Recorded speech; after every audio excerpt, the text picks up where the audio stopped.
Look at him, she screamed, crocodile tears streaming down her cheeks as the camera panned to me. This man is not my father. He canceled our hotel rooms, cut up our credit cards, left me and my husband to rot in a filthy motel. My whole life with him was one of control and humiliation. This is the epitome of a cruel father. The comments and views were skyrocketing. She thought she had brought me down, but it was her downfall.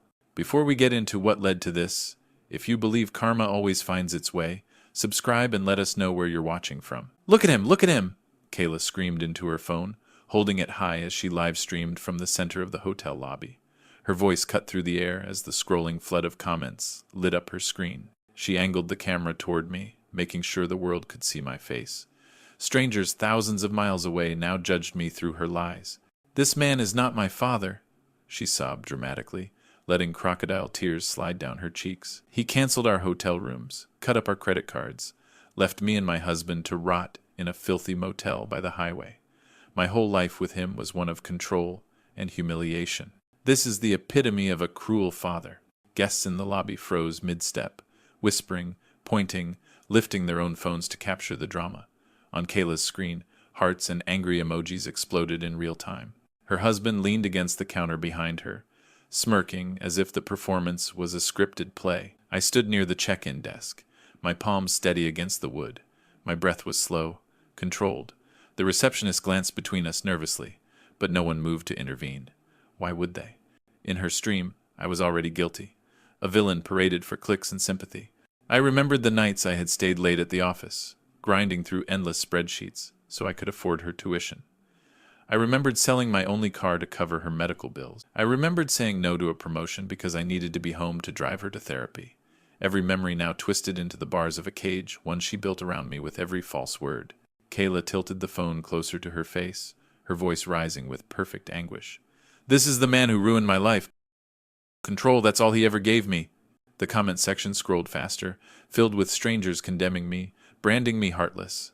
I didn't cry. I didn't speak. I let the silence build, my jaw locked, my eyes steady on hers. She thought the live stream captured my downfall. What she never realized was that it also recorded the first proof of her own destruction. Her live stream kept spinning in my head long after the hotel lobby emptied. The echo of her voice, sharp, theatrical, dripping with venom, painted me as a monster before strangers who would never know the truth. What they saw was a cruel father. What they didn't see was the man who had given away everything just to raise her. I remembered the years I lived like a shadow of myself. While others chased promotions and bigger paychecks, I stayed in the office until midnight, eyes burning, body breaking, just to make sure her tuition bills were paid. The desk light became my companion, and black coffee replaced dinners I never had time to eat. When she was 17 and the hospital called with numbers that crushed me, I didn't hesitate. I sold my only car, the one thing that gave me freedom, so she could breathe, heal, live. I walked miles through rain and snow to reach work, telling her with a smile, "You're worth more than 4 wheels." She had smiled faintly back, and I thought that smile was my reward. Then came the promotion vice president of finance, the highest point of my career within reach. But the position meant leaving town. Kayla had just started therapy. I couldn't uproot her. I couldn't abandon her in the middle of her battle. So I said no to ambition, yes to fatherhood. I told myself I could always climb later, but later never came. The sacrifices multiplied over the years, vacations skipped, savings drained, youth surrendered piece by piece. Every choice I made carved away my future to build hers. I believed it was worth it. I believed love was enough. And yet, in that hotel lobby, as she raised her phone to the world and branded me a tyrant, every sacrifice was erased in an instant. Strangers flooded her feed with sympathy. Hearts and comments flew across the screen. They didn't see the father who gave everything. They only saw the villain she invented. I stood there silent, letting the weight of my past press hard against my chest. She thought the stream had broken me, but all it did was remind me of the truth. I was never cruel. I was a father who gave until there was nothing left to give. Kayla once clung to me with both arms, calling me her hero. When she was small, she would wait by the door for me to come home, eyes lighting up at the sound of my footsteps. I carried that image of her through the decades, the innocent child who trusted me, who believed in me. I thought that bond could never be broken. But the mask began to crack when she married into wealth. The man she chose, polished and smug, saw me as beneath him. Slowly, his disdain rubbed off on her. My daughter's voice, once soft and grateful, grew sharp, dismissive. She stopped saying Dad and began calling me Raymond, as if I were a stranger renting space in her life. In public, Kayla performed flawlessly. She wore the perfect daughter's smile, introducing me as the man who had worked so hard for her future. People praised her, and she let their admiration wash over her, as if it were hers to own. But behind closed doors, she mocked me for my thrift, sneered at the way I folded shirts, laughed at my old shoes. She had no use for the man who had built her foundation, only for the image of me that made her look better. I remember dinners where she spoke over me, her husband chuckling, as though my silence was entertainment. She learned to sharpen her words into little knives, stabbing without raising her voice. To the world, we were a family bound by respect. To me, it was a theater of humiliation. The Livestream in the hotel lobby was not born in a single night. It was years in the making, years of rehearsals where she tested how far she could push me, how much shame I would endure without breaking. And I had let her. I thought patience was love. I thought endurance was strength. As she angled her phone at me, crocodile tears falling like rain, I finally understood. Kayla was not acting out of impulse. This was who she had become. The perfect daughter's mask had shattered, revealing something colder, hungrier. She didn't just want pity, she wanted power. And the first thing she chose to destroy was me. The hotel lobby felt like a stage. But I was no longer a father, I was the villain in her story. Phones pointed at me from every direction, faces whispered, and the comment stream on her screen kept exploding with strangers eager to condemn me. It was a trial without a judge, a sentence without defense. I looked around for even one familiar face, someone who had known the truth of my life, someone to speak up. But no one moved. Guests avoided my eyes, shifting uncomfortably, afraid to be pulled into her spectacle. Even the hotel staff stood frozen, watching the drama unfold, as if they were extras in her play. The daughter I raised had made me the centerpiece of her humiliation, and the audience applauded her for it. Her husband leaned back against the counter, arms folded, smiling like a man who had finally conquered a long-standing rival. That smirk carried a message. She's mine now, and you are nothing. I could feel his satisfaction, as if it were a hand pressing me down into the ground. My chest burned with the weight of betrayal. Memories of sacrifice collided with the sting of the present. Every overtime shift, every dollar I bled out of my savings, every chance at happiness I had turned down, all of it seemed invisible now. In their place stood a version of me painted in her words, controlling, cruel, heartless.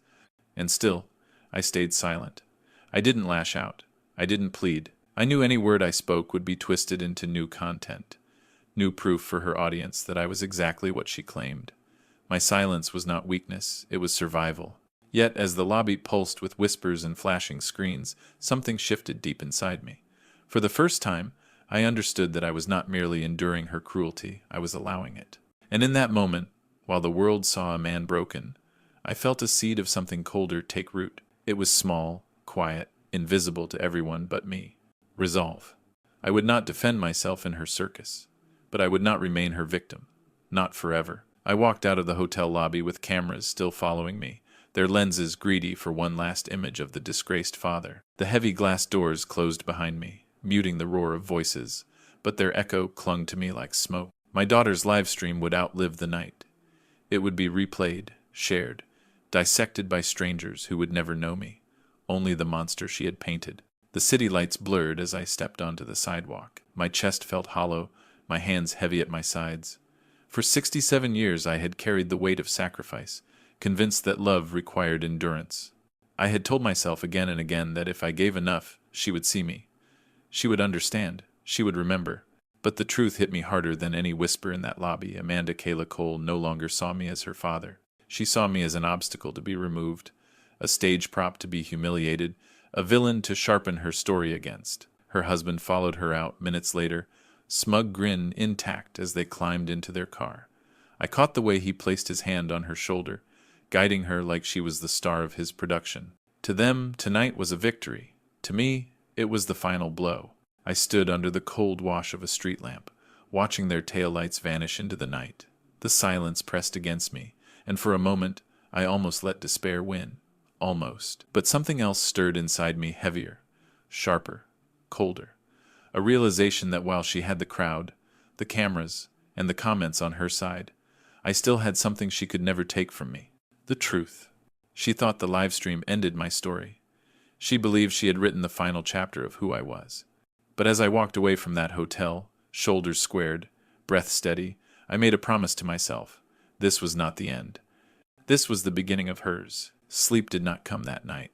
The glow of Kayla's live stream replayed behind my eyelids like a cruel film stuck on repeat. Her words weren't just lies, they were a knife, twisting every sacrifice I had ever made into something ugly. The world only saw a tyrant. But I remembered the truth, and the truth carried a weight she could never erase. I remembered my 20s, when other men spent weekends chasing promotions, vacations, and laughter in crowded bars. I sat under fluorescent lights, bent over spreadsheets, drinking stale coffee until dawn. Every hour of overtime was not for me, but for her, so tuition bills would vanish, so she could hold her head high at school without shame. I remembered carrying her sleeping body from the car after late-night rehearsals, tucking her into bed, then staying awake to finish my reports. I told myself that exhaustion was a small price to pay for her future. I didn't notice how much of my own future I was burning away in the process. When the bills stacked too high, I sold what little joy I had. The guitar I used to play, when nights were lonely, gone. The car that had been my freedom, gone. Even the chance at love again after her mother passed, I let it slip through my fingers, because every coin, every ounce of energy, had to be saved for Kayla. She grew up surrounded by the fruit of those sacrifices, yet blind to the roots. She never saw the man walking miles through rain because the bus was late and the car was gone. She never saw the hunger in my stomach when I skipped dinner so she could have seconds. She never noticed the ache in my hands from counting pennies long into the night. All she saw was the result: clothes in her closet, food on her table, tuition paid on time. And over the years, she came to believe those things appeared out of thin air, not from the blood of her father's sacrifices. The world on her screen thought they knew me. They didn't. They saw only her performance, not the price I had paid. But I remembered. I remembered every coin, every breath, every piece of myself that I had given away. Love had stolen my youth, and still she demanded more. The memory that haunts me most came when Kayla was just 17. The hospital corridors smelled of bleach and fear, the doctors speaking in numbers that sounded more like verdicts than costs. Treatment, they said, would be long and expensive. Too expensive. I stared at the estimate, feeling the ground tilt beneath me. There was no way my salary alone could cover it.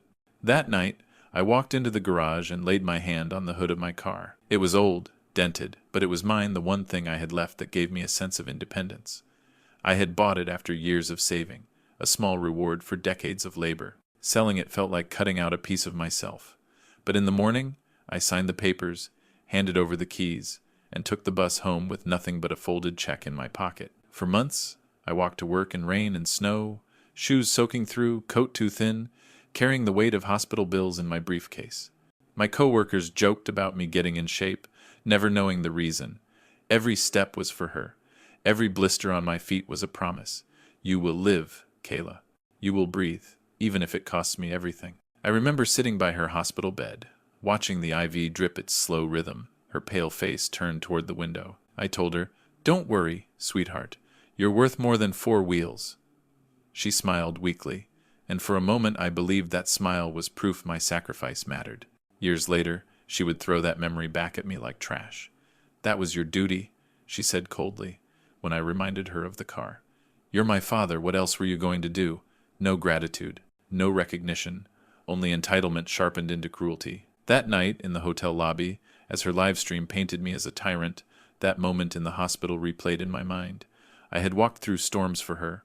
I had traded my only freedom for her life. And now she stood in front of the world and called me a monster.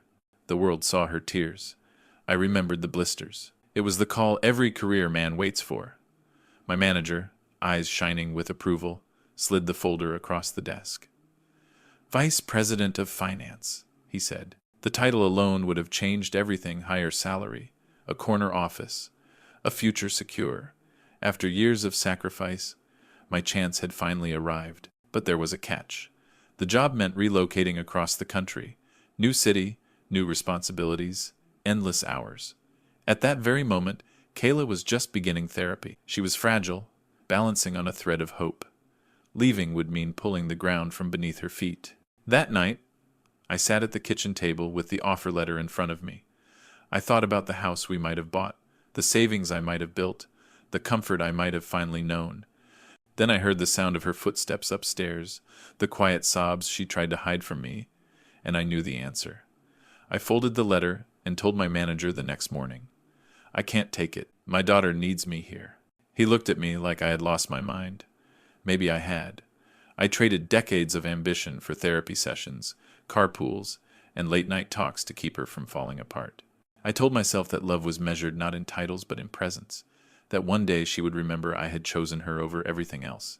Years later, when money was tight and bills piled high, Kayla sneered at me during an argument. "If you were any good at your job, we wouldn't always be struggling," she spat. The words struck harder than any fist. She had no idea what I had turned down, what I had sacrificed in silence. And I never told her. I swallowed the truth because I thought protecting her image of me mattered more than defending myself. But standing in that hotel lobby, with her livestream casting me as a tyrant, I realized something cruel. She would never remember the man who said no to ambition for her sake. She would only remember the parts of me she could twist into weapons. The promotion I had sacrificed was long gone. And so was the daughter I once knew. The dream wasn't mine, it was hers. Kayla wanted a boutique, a place filled with silk dresses, polished mirrors, and her name glittering above the door. She spoke of it with fire in her eyes, the same eyes that once begged me for bedtime stories. How could I deny her? She said it would make her happy. That was all I needed to hear. I liquidated what little future I had, cashed out my stocks, borrowed against my retirement, signed my name on loans that carved new lines into my forehead. I told myself it was temporary, that success would repay everything. "You deserve this chance," I whispered to her as I handed over the first check. "One day, you'll understand what it cost me." The boutique opened with ribbon cutting and champagne glasses. For one moment, I saw her smile as wide as the child I used to carry in my arms. I thought, maybe this is the reward. Maybe this is what all the sacrifice was for. But within months, the shelves grew dusty. Bills piled faster than customers came through the doors. Kayla ignored the warnings, buying more stock, throwing money at glossy ads, living as though profit was guaranteed. When the creditors began circling, it was me they called because my name was on the loans. I paid what I could, swallowing shame with every overdue notice. She never apologized. She never even acknowledged the collapse. Instead, she turned the failure into a weapon against me. "If you had invested more, it would have worked," she said flatly, as though my life savings were pocket change. I stood in silence, the same silence I had carried for decades. Inside, a truth gnawed at me. She had not just taken my money, she had taken years I would never get back. My retirement was gone, my security erased, all in the name of her dream that burned to ashes. And still, when she raised her phone in that hotel lobby and called me cruel, none of that mattered to her. The world saw a father who withheld. I remembered a father who gave everything and was blamed for not giving more. The change in Kayla wasn't sudden. It crept in slowly, like rust spreading across iron, but the day she married into money, the last threads of who she had been were cut away. Her new husband walked with the kind of arrogance only wealth can buy. He looked at me not as a man, not as a father, but as a relic, outdated, unnecessary, disposable. At first, I told myself it was in my head. Kayla still called sometimes, still asked for help here and there, but her tone shifted, the warmth bled out of her words, gratitude vanished, and the word "Dad," it disappeared. One night at dinner, she addressed me as Raymond, flat, cold, like I was an employee rather than her father. The room spun, but no one else noticed. Her husband smirked, satisfied, as if training her to see me as less than family was his private triumph. From then on, my place in her life was clear, not as a father, not even as a man, but as a wallet. She paraded luxury bags, designer shoes, and exotic trips, while still calling to ask for money when their accounts dipped. Every request came laced with entitlement, never humility. When I hesitated, she cut me down with the sharpness of her new world. "Don't embarrass me, Raymond. Just wire it." At dinners, I became the punchline. My thrift was mocked, my years of sacrifice ridiculed as small dreams. Her husband leaned back in his chair, laughing softly at every insult she threw. The girl who once ran into my arms after school now dismissed me like a servant. The worst part wasn't the disrespect, it was the erasure. Holidays came and went without invitations. Calls went unanswered. birthdays forgotten. Even the grandchildren I had dreamed of spoiling were kept out of reach. My presence in her life shrank until it existed only when she needed funds. And yet, I kept giving. I kept hoping. I told myself it was a phase, that she was under his influence, that my daughter was still in there somewhere. But by the time she lifted her phone in that hotel lobby and live-streamed her accusations to the world, I knew the truth. It wasn't his influence anymore. It was her choice. Disrespect doesn't always arrive as a scream. Sometimes it comes wrapped in silence, in invitations that never reach your mailbox, in calls that go unanswered, in birthdays where the phone never rings. That was how Kayla erased me. Not with open war, but with deliberate absence. At first, I waited by the phone on holidays. I told myself she was busy, that she'd call later. Hours bled into days, days into weeks. Nothing came. When I finally dialed her number, the line rang endlessly or went straight to voicemail. I left messages, gentle ones, patient ones. Just checking in, sweetheart. Hope you're well. No reply. Family gatherings shrank until I was no longer part of them. Photos surfaced online of birthdays, anniversaries, dinners, all smiles, all laughter, all without me. When I asked why I hadn't been invited, her answer was clipped. It was last minute. Yet the posts told another story. Tables set for 20. Cakes with names written in gold. There had been time for everyone, except me. The grandchildren were the deepest wound. I had dreamed of being the kind of grandfather who built wooden toys, who read bedtime stories, who slipped candy into little hands when their parents weren't looking. But I wasn't given the chance. Weeks turned to months without a single visit. When I offered to come by, Kayla's responses were curt. They're too busy. They're napping. Always an excuse, always a door quietly closing. And still, when bills arrived at her doorstep, my phone lit up. When her husband's investments dipped, she found the time to call. Raymond, we need a little help. That was the only time I mattered when my wallet opened. I was no longer a father, no longer family. I was a bank account with a name. Each silence cut deeper than words ever could. And yet, I endured. I told myself love was patience. I told myself fathers don't give up, but deep inside, with every unanswered call, every forgotten holiday, every empty chair where I should have been, something darker was taking shape. Not hatred, not yet. Resolve. That night, after the hotel lobby spectacle, sleep refused to come. I lay in the dark, the faint hum of the city pressing against my windows, her words still echoing in my skull. This man is not my father. The phrase looped endlessly, crueler, each time it replayed. I stared at the ceiling and retraced every step of my life with her. The overtime shifts that devoured my youth, the car I sold to pay her hospital bills, the promotion I turned down to stay close, the boutique I financed, the debts I swallowed, the endless requests I never refused. Decades of sacrifice lined up in my memory like gravestones, each one a piece of me I had buried for her sake. And what had it earned me? A daughter who live-streamed my execution for strangers to applaud, a crowd who believed her crocodile tears over my decades of silence, a husband who smirked as though he had finally won some unspoken war. I turned on my side, the weight of it crushing me. For years I had told myself patience was love, that enduring her cruelty was the price of being a father. But as the night dragged on, something inside me shifted. Patience had not saved her. Silence had not preserved our bond. All it had done was give her room to sharpen her knives. It was not a misunderstanding. It was not his influence poisoning her. It was her choice. She had chosen to humiliate me. She had chosen to erase me. She had chosen to trade truth for attention, dignity for pity. By dawn, I no longer felt hollow. I felt cold, steady, clear. I rose from my bed, walked to the desk, and opened the drawer where I kept the old file folders. Paperwork, contracts, receipts, evidence. The things she had forgotten, but I never had. For the first time in years, I wasn't thinking about how to protect her. I was thinking about how to protect myself. And that was the night I began to plan. Morning light crept across my desk as I pulled open the old drawer and laid out the folders.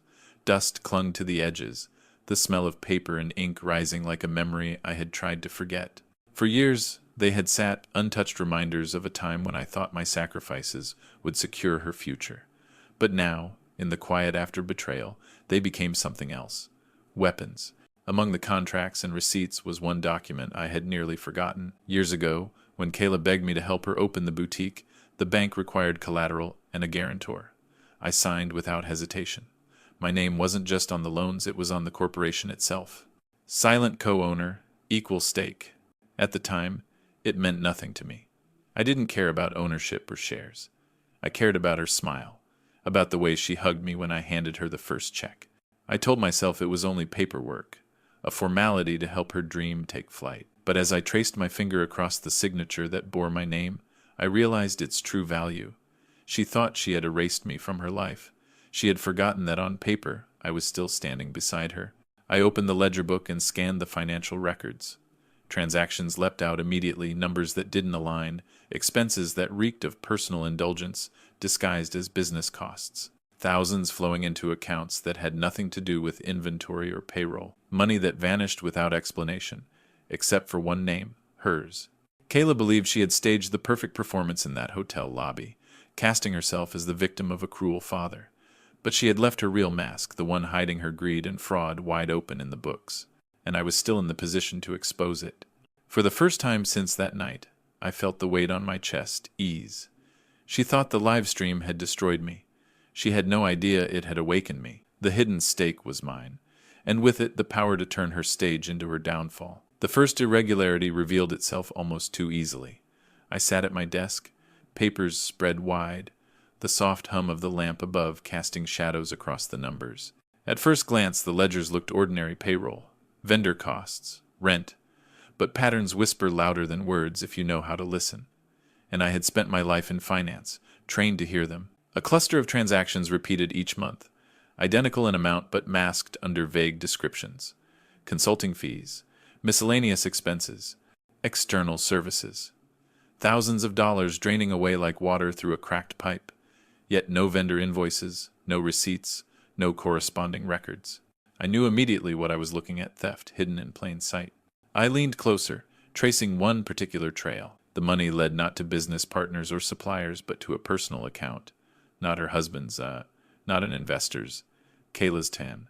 Her name stamped clearly on the destination, bold as a confession. She hadn't even tried to cover her tracks. She thought no one would ever look. My pulse steadied instead of racing. Years of betrayal had numbed me to shock. What I felt now was confirmation. Proof that her cruelty wasn't just emotional, it was financial. Calculated, deliberate. She had drained me dry as a father, and now she was bleeding the company the same way. The red flag wasn't just a warning. It was an opening. Every lie she had told on that live stream, every crocodile tear, every word meant to bury me deeper, all of it could be dismantled with the cold clarity of numbers. Because numbers don't cry. Numbers don't lie. I closed the ledger, sliding the page into a separate folder marked Evidence. The sound of the clasp snapping shut felt final, decisive. Kayla thought she had destroyed me by making me the villain. She had no idea that while she performed for the cameras, the truth was quietly piling up against her. The first red flag had been raised, and soon the world would see it wave. Once I saw the first red flag, I couldn't stop. My old instincts as a finance man took over. I spent long nights at my desk, lamp burning, eyes scanning through endless lines of numbers and receipts. It was like piecing together a puzzle, only this puzzle revealed greed and deceit with every corner I fit into place. Emails surfaced from her inbox, forwarded to the company's account, forgotten in digital clutter.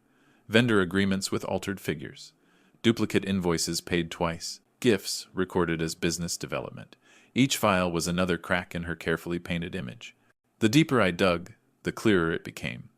Kayla had been siphoning money for years, funneling it into accounts under her name, some under her husband's piece. Luxury purchases disguised as business expenses. Handbags listed as office supplies, spa treatments logged as corporate wellness. She didn't just bend the rules, she shattered them. I stacked every printout in neat piles, labeling them with the precision of a surgeon. Payroll fraud, false expenses, unauthorized transfers. The piles grew until they covered the desk, spreading across the floor like an infection finally visible to the naked eye. I wasn't just looking at numbers anymore. I was staring at a confession written in ink. For years, Kayla had called me controlling. She accused me of holding the reins too tightly, of suffocating her freedom, but here was the truth. The moment I let go, she devoured everything she could reach. It wasn't control she hated. It was accountability. I slipped each set of papers into a folder stamped Evidence. The sound of the binder clip snapping shut echoed like a gavel. Each folder was a sentence waiting to be handed down. She thought her live stream was the final word. She believed her crocodile tears had buried me under public shame. But what she never imagined was that I had something stronger than pity or sympathy on my side. I had proof, cold, undeniable proof, and once the paper trail was laid out in full, there would be no mask, no performance, no live stream that could save her. The numbers were her confession. All I had to do was let the world read them. I didn't rush to act. Rage pushes men to foolishness, but patience builds justice. I gathered the folders carefully, sealing each one in a labeled envelope. Then I made an appointment with a lawyer, not a family friend, not anyone connected to Kayla's circle, but a man whose eyes were sharp and whose silence was iron. When I laid the evidence across his desk, he didn't speak for a long time. He studied each sheet with the detached precision of a surgeon. Finally, he looked up, and in his voice there was no doubt. This is embezzlement, corporate fraud. If you choose to pursue this, she won't just lose her reputation, she could lose her freedom. The words sank heavy in my chest, but not with regret, with clarity. Kayla had painted me as cruel, as controlling, as a tyrant. But the documents showed the truth. She was the thief, the liar, the fraud. The law wasn't just on my side. It was waiting for me to act. We discussed strategy, quiet filings, sealed motions, a timeline that gave her no warning. Every step was deliberate, lawful, irreversible. I asked him if there was a chance she could escape the net. He shook his head. Not with this much evidence. Once it's filed, it's over. I walked out of his office into the chill of the afternoon, my breath fogging the air. For the first time since that night in the hotel lobby, I felt lighter. The shame she had thrown on me was no longer mine to carry. The weight was shifting back where it belonged onto her shoulders. Kayla thought the world was hers to manipulate with tears and filters. But the law does not scroll past evidence. The law does not care for theatrics. The law only answers to truth. And the truth was closing in on her like a net she never saw coming. The folders of evidence were strong, but something else gnawed at me. Numbers tell the truth, but they don't always pierce the heart. What could silence her tears? Her trembling voice? Her endless claim of being the victim? The answer was buried in plain sight, her own performance. I sat at my desk and replayed the live stream. The same one that had torn me apart in front of strangers. Kayla's face filled the screen, mascara streaking down her cheeks, voice cracking at just the right moments. "This man is not my father," she cried, holding the phone at an angle that framed me like a criminal in the background. The comments scrolled in waves. Poor girl, cruel old man. How could he? But what her audience never considered was the context. Behind her crocodile tears, the truth bled through in details. The smug smile of her husband in the corner of the frame, the hotel staff exchanging uneasy glances. Her own words, rehearsed and polished, as if she had practiced them in front of a mirror. It wasn't a cry for help. It was theater. I downloaded the video, saved every copy I could find before she had the chance to delete it. Frame by frame, I marked the moments that revealed the performance for what it was. The dramatic pauses, the calculated glances at the screen to check the comments, the shift in her expression when she thought the camera wasn't on her. My lawyer called it invaluable. He said no jury could watch the clip without seeing through her act, especially when paired with the financial evidence. "This isn't just testimony," he said. "This is her putting on the mask and forgetting the world can see the strings." The irony struck me deep. The very weapon she had used to destroy me, the live stream that spread like wildfire across social media, would become the rope she hung herself with. For the first time, I replayed the video without flinching. Her tears no longer wounded me. They armed me. She had broadcast my downfall to the world. Now the world would watch hers. Kayla lived loudly. Every meal posted, every handbag flaunted, every curated smile broadcast to strangers who adored her perfect life. But me, I learned to live in silence. And in that silence, I prepared. The folders grew heavier by the day.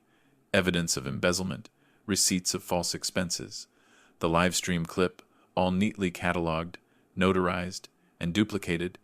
I kept one set locked in my desk, another in a fireproof safe, and a third entrusted to my lawyer. If Kayla thought I was the kind of man who could be erased with a stream, she had underestimated the man who had built his life on precision. While she posed for cameras in luxury restaurants, I filed reports.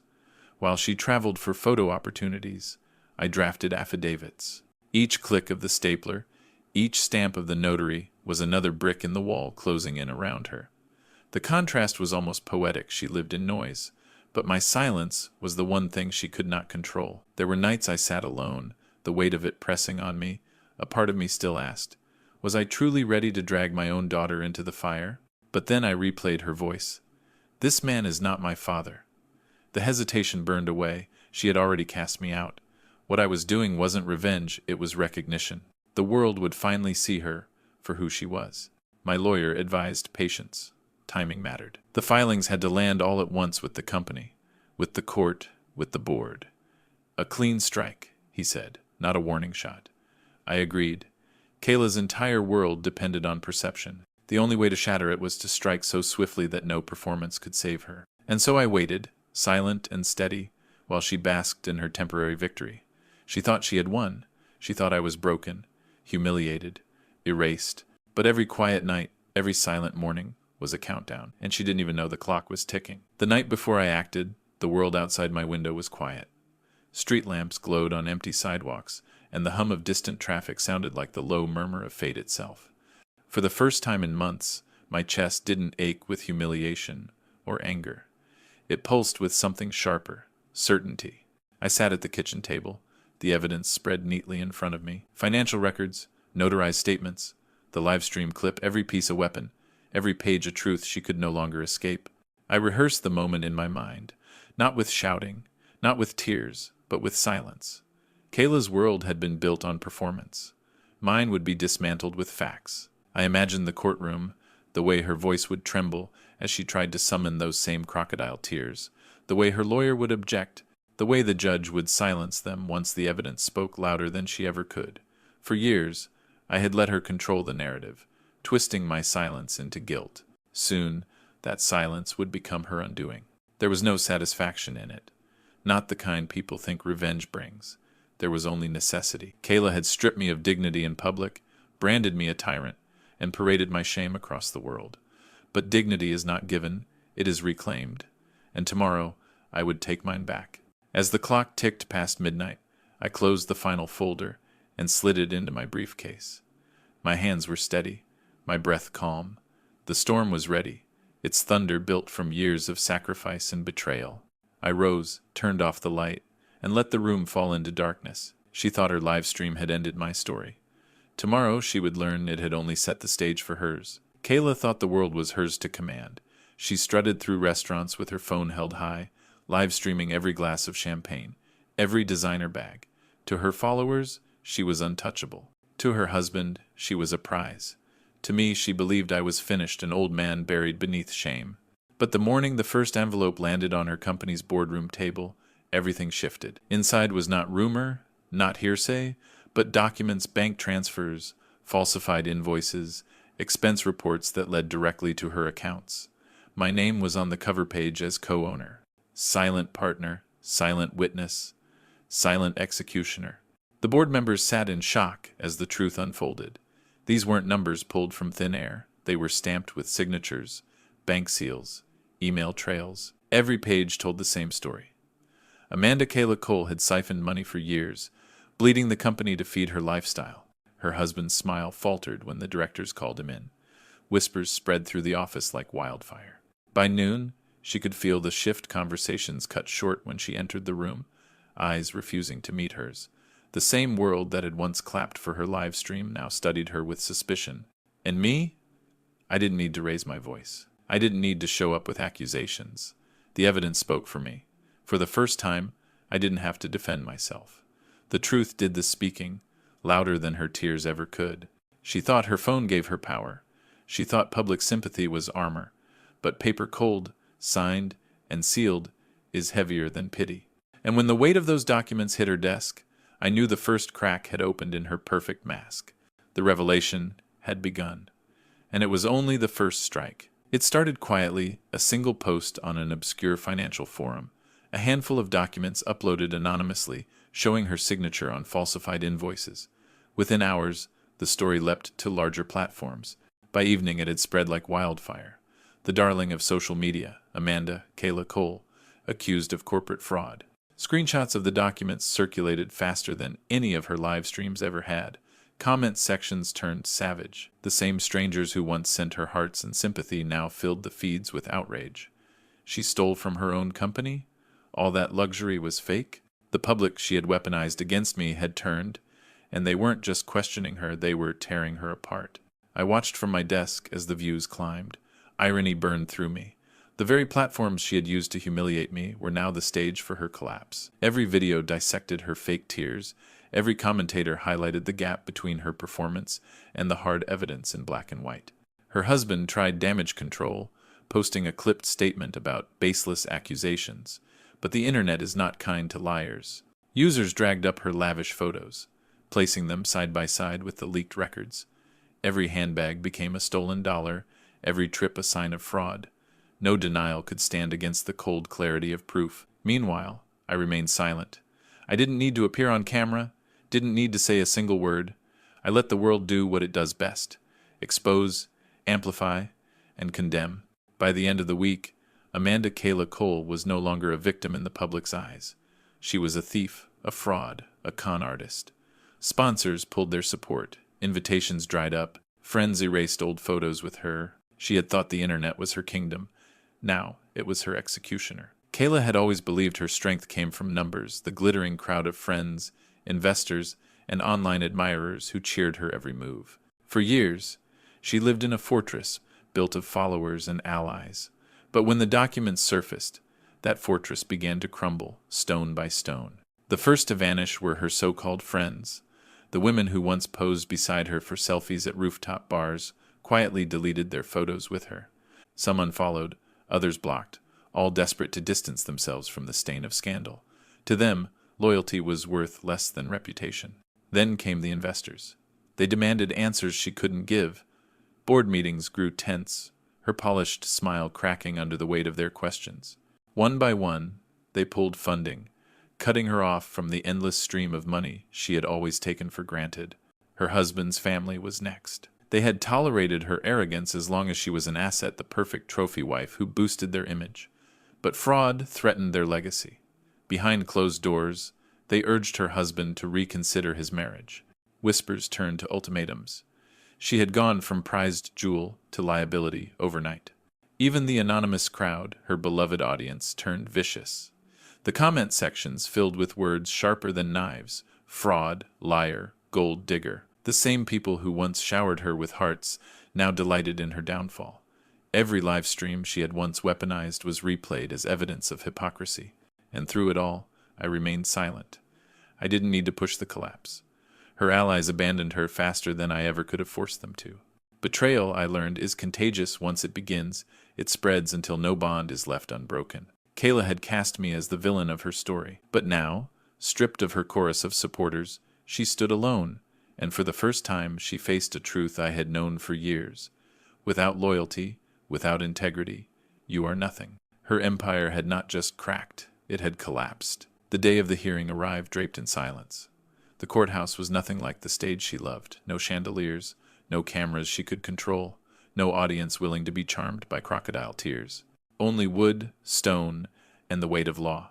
I sat across the aisle from her, the same daughter who had once called me her hero, now glaring at me as though I were her executioner. Her lawyer whispered furiously in her ear, but even from my seat I could see the panic in her eyes. For the first time, she didn't control the script. The judge called the session to order. My attorney rose, calm and deliberate, and placed the first folder on the table. Receipts, bank transfers, signed documents. He spoke little he didn't need to. The evidence carried its own voice. Page by page, her empire of lies unraveled in front of the court. When her turn came, Kayla tried to summon the tears that had once won her sympathy online. Her voice cracked, her hands trembled. Her story painted her as the victim of an overbearing father. But the judge's eyes did not soften, and the jury's expressions stayed cold. They had the live stream clip, frame by frame, showing her smirk when she thought the camera wasn't looking. They had the numbers, the signatures, the paper trail. Her lawyer objected, shouted, waved his hands, but the gavel cut him down. The court was not swayed by volume, only facts. I did not rise. I did not speak. I sat in silence, letting the weight of truth fill the room. For decades, my silence had been weakness. Today, it was strength. By the time the final folder was closed, the room was hushed. The only sound was Kayla's ragged breathing, the shattering of her mask echoing louder than any verdict. The live stream had once been her weapon. Now, it was evidence. And as the judge leaned forward, it became clear. The performance was over. This was not her stage anymore. This was her reckoning. When the final folder closed, the silence in the courtroom was heavier than stone. Kayla sat rigid in her chair, mascara streaking down her cheeks, her breath ragged. The mask she had worn for years, the perfect daughter, the social media darling, the victim of a cruel father, cracked wide open. And everyone saw it. The jury whispered among themselves, their eyes cutting toward her with a mixture of disbelief and disgust. The judge's expression never changed, but the gavel resting in his hand seemed to weigh more with every passing second. Even the reporters in the gallery, pens scratching furiously, stopped long enough to study her with sharpened eyes. Her lawyer urged her to speak, to defend herself, to claw back whatever sympathy she could. She rose shakily, voice trembling. I never meant I was forced. But the words collapsed under their own weight. No one believed her anymore. Not after the paper trail, not after the live stream clip. The performance had lost its audience. She looked to her husband for rescue, but his eyes were fixed on the table, his jaw tight, his loyalty already fading. The same man who once smirked at my humiliation now recoiled from hers. Without his smirk, without her audience, without her mask, she was small, fragile, alone. The judge struck the gavel lightly, silencing the courtroom. The evidence speaks for itself, he said firmly. Kayla sank back into her seat, eyes darting wildly, searching for anyone to believe her. But belief had fled the room. I watched in silence, my face calm. Not triumphant, not gloating, just steady. For decades, I had been the man in the background, the one who gave and endured while she took and performed. Now, at last, the mask was gone, and the world could see her for what she was. It wasn't the verdict that broke her. It was the loss of the illusion, the collapse of the lie she had lived behind for so long. Kayla had built her empire on a mask, and now, in front of everyone, it shattered beyond repair. For years, Kayla had leaned on her husband as her shield, her partner in arrogance, her co-star in the life they broadcast to the world. He had stood by her side when she humiliated me in that hotel lobby, smirking like he had finally conquered me. But in the courtroom, when the weight of evidence crushed her, his smirk disappeared. I saw the shift in him before she did. While she stammered and pleaded, his eyes grew colder, his posture stiff. He didn't reach for her hand. He didn't whisper reassurance. He sat as though chained to a sinking ship, desperate not to drown with her. When the judge called a recess, Kayla turned to him, mascara smeared, voice desperate. Tell them I didn't know that you handled the accounts." Her words tumbled over themselves, grasping for escape. But he cut her off, his voice low but sharp. "Don't drag me into this." His tone carried no love, no loyalty, only fear of ruin. It was the first time I had ever seen her look truly stunned. For all her cruelty toward me, she had always trusted his support. But now, as her empire crumbled, even he abandoned her. By the afternoon, whispers spread that his family's lawyers had already begun separating assets, drawing a line between his fortune and her fraud. He wouldn't go down with her. She had become too heavy a liability to carry. Kayla's mask had cracked in front of the court, but it was her husband's betrayal that shattered her. The man she chose over her father, the man who encouraged her arrogance, the man she believed would stand by her no matter what turned his back when she needed him most. I watched it unfold without a word. I didn't need to. This was the natural consequence of the life she built. Betrayal begets betrayal. And for the first time since that hotel night, I felt something like balance return. She had cast me aside for him. Now he cast her aside for survival. The circle was closing, and she was alone in its center. The courtroom was nearly empty when the bailiffs moved to escort her out. The verdict had not yet been finalized, but the weight of evidence left little doubt. Her hands trembled as she gathered the few papers in front of her, eyes wide and wet, searching the room for anyone who might still believe her story. But the jury had turned away. The board members avoided her. Even her husband had already left, vanishing into the safety of his family's lawyers. She was alone, surrounded not by supporters but by silence. As the bailiffs drew near, Kayla looked across the aisle at me. For a heartbeat, I saw the child she once was, the girl who had clung to my leg on the first day of school, who once whispered, "Don't leave me, Dad." But that child was gone, buried beneath years of entitlement and cruelty. What sat before me was the woman who had tried to erase me. I rose slowly, steady on my feet, and stepped close enough that only she could hear. My voice was calm, even. "This isn't revenge, Kayla. This is a receipt." Her breath caught, eyes widening. She tried to speak, but the words died in her throat. There was nothing left to say. Her own actions had spoken louder than anything I could have shouted. The bailiffs guided her toward the door. Each step echoed like a drumbeat, the rhythm of an empire collapsing. She glanced back once, perhaps expecting me to soften, to reach out, to forgive. I didn't move. I didn't offer a word of comfort. That chapter was finished.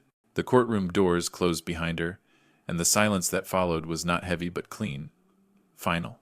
For decades, I had given and endured. For decades, she had taken and betrayed. And now, with one whisper, the balance had been restored. When the doors shut behind Kayla, I remained seated for a moment longer. The air in the courtroom was different now, lighter, cleaner, as if the lies that once poisoned it had been carried out with her. My lawyer began packing the folders, his movements steady, but his eyes glanced toward me with quiet respect. He didn't need to say it. The work was done. I rose slowly, not with the weariness of defeat, but with the steadiness of a man reclaiming his ground. For months, I had been painted as a monster. For years, reduced to nothing more than a wallet and a target. Now, at last, the truth stood on record, undeniable and permanent. Reporters swarmed the hall outside, their cameras flashing, questions hurled like arrows. "Mr. Cole, how do you feel about your daughter's fraud? Do you have any comment on her downfall?" I gave them nothing. No anger, no triumph, only silence. My steps were calm, my gaze forward. I had no interest in parading my vindication. The facts had already spoken louder than I ever could. As I pushed through the courthouse doors, the cold air met me like an embrace. The city buzzed as it always had, indifferent to victories or defeats, but I felt the ground under my feet in a way I hadn't in years. Solid, steady, mine. Kayla had believed her livestream ended my story. What she never understood was that my story didn't need an audience. It only needed the truth. I walked down the steps without looking back, the noise of the crowd fading behind me. Each step carried me further from the weight of betrayal, closer to the quiet dignity I thought I had lost forever. There was no forgiveness in me, no softening, only freedom. And with that, Act 4 closed not with a roar, but with the silence of a man who had finally won by refusing to play her game. The morning after the trial, I woke not to dread, but to quiet. No buzzing phone filled with accusations, no headlines painting me a tyrant, no whispers from strangers condemning me in public. The silence was different now, not heavy, not suffocating, clean. For the first time in decades, I felt the weight slide off my shoulders. It wasn't sudden, like a chain snapping. It was gradual, like fog burning away under the sun. The burden of defending myself, the endless cycle of giving and enduring, the ache of watching my daughter strip me down piece by piece, all of it had dissolved in the courtroom. I brewed coffee slowly, savoring the bitter scent. The steam curled upward, catching in the light, and I realized how long it had been since I noticed something so small, so ordinary. Freedom wasn't loud. It was the space to breathe without fear. I walked outside and stood in my yard, the chill of dawn pressing against my face. Neighbors passed, nodding politely, their gazes no longer weighted with suspicion. Some even smiled. It wasn't pity in their eyes, it was recognition. They had seen the truth now. The name she tried to bury me under had been scrubbed clean. I wasn't the cruel father from her livestream anymore. I was simply Raymond Cole again, a man, not a villain. I thought of Kayla then. Not with hate, but with distance. She had chosen her path, and the world had judged her for it. I no longer needed to carry her choices on my back. The weight was gone, and in its place stood something I hadn't felt in years. Peace. I settled into a rhythm I hadn't known in years. The days no longer revolved around Kayla's demands, her crises, her staged humiliations. My life became my own again, and it felt like learning to breathe after being underwater for too long. Mornings began with coffee on the porch, the newspaper folded neatly, the sun rising without judgment. I tended the small garden out back, hands in the soil, watching green shoots break through earth that had once seemed barren. Each sprout felt like a reminder. Life can return, even after seasons of drought. I called old friends, voices I hadn't heard in years. Some had drifted away when Kayla's accusations spread. unwilling to stand by me in the storm. But when the truth came out, they returned quietly, offering apologies, invitations, shared laughter. The circle was smaller now, but stronger, genuine. Evenings were simple, a book in my lap, a walk around the neighborhood, the sound of crickets filling the air. No tension clung to me, no dread of what accusation might come next. Silence had transformed from punishment into comfort. I thought of all the years I had lived on the edge of her next demand, rushing to solve problems, sacrificing without end. That life was gone. I no longer lived in service to her whims. I lived in service to something far greater, peace. It wasn't glamorous. It wasn't loud. But as I watched the sky turn shades of orange and purple, I realized this was what I had been fighting for all along. Not revenge, not triumph. A new dawn. It didn't take long before the phone began to buzz again. Not with reporters or strangers, but with Kayla. Missed calls stacked up. Messages filled the inbox. "Dad, we need to talk. Please, just hear me out." I didn't mean for it to go this far. I read them once, then set the phone down. For years, I had answered every call, every demand, every desperate cry for help. But now, the silence was my reply. There was nothing left for me to give. The first time she showed up at my door, mascara smeared, words tumbling over themselves, I didn't open it. I stood on the other side, listening to her plead. The same voice that once called me cruel, now begging for mercy. My hands didn't shake. My heart didn't race. I simply waited until her footsteps faded down the street. Neighbors whispered about her downfall. Some asked if I would take her back, forgive her, help her rebuild. I shook my head. Forgiveness is not owed where there is no repentance, and forgiveness is not the same as forgetting. I thought of the boy I once was, selling my car to pay her hospital bills. Of the man who gave up promotions, dreams, and years of his life to build hers. That man had been erased in her Livestream, traded for a caricature to feed her followers. And now, when the mask had shattered, she reached for me not out of love, but out of need. But I was no longer there to catch her. Absence became my answer. Not cruelty, not revenge, just silence. Because sometimes the greatest act of freedom is to walk away and never look back. The world had a way of delivering justice faster than any court.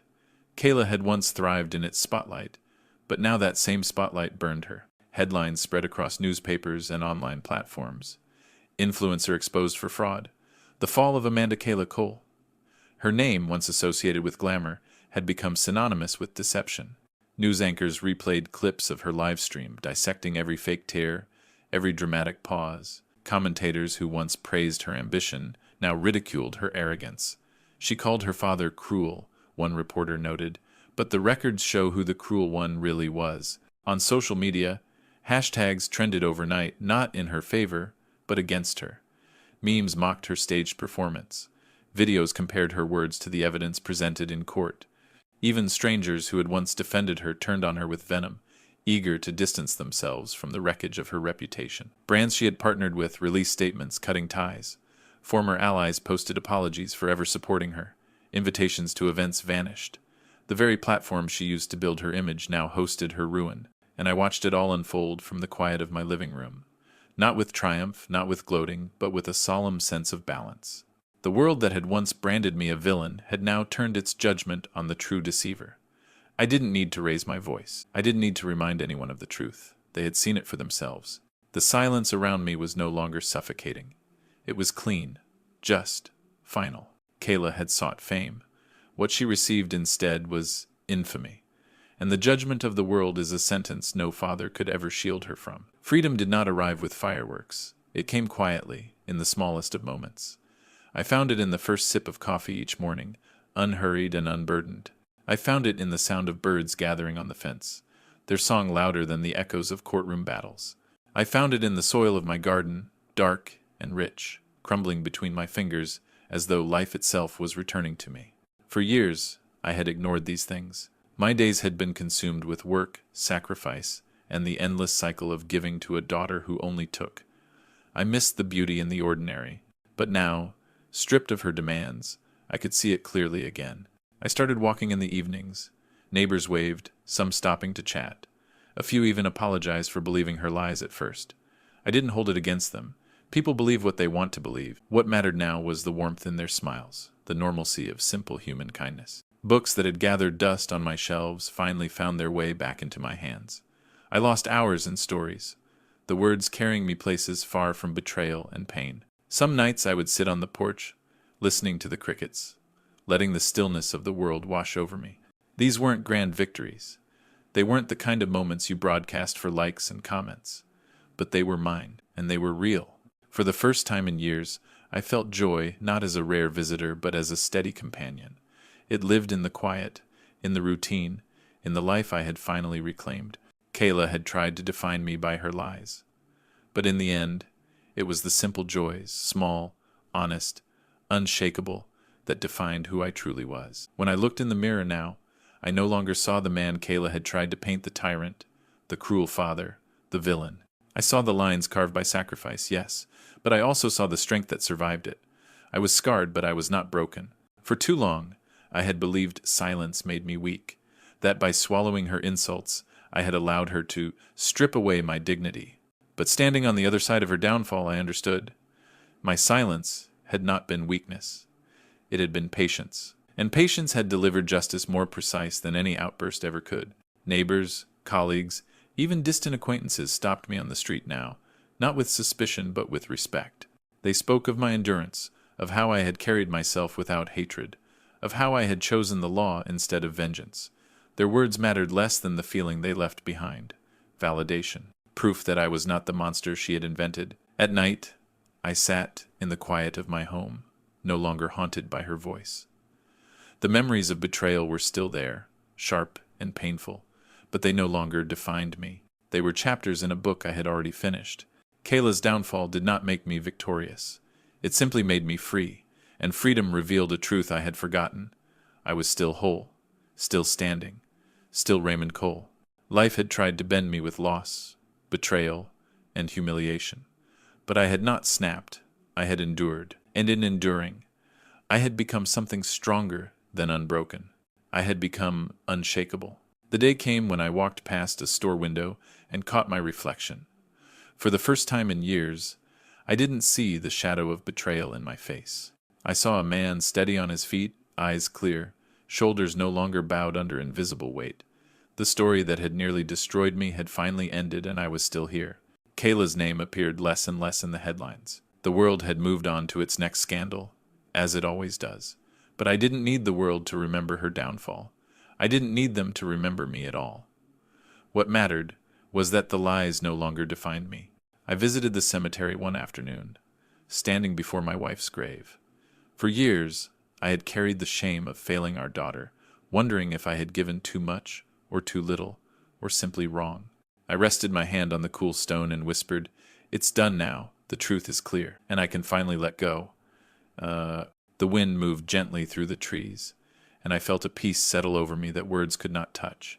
There was no forgiveness in my heart for Kayla, not because I held on to hate, but because forgiveness belonged to those who asked with sincerity. She never did. As I left the cemetery, I didn't look back. The past was buried where it belonged. My steps carried me forward, lighter with every stride. This was not revenge. This was not victory. This was closure, and closure meant freedom. I walked into the rest of my life with no apologies, no forgiveness, and no hesitation. The chapter was finished, and I would never look back.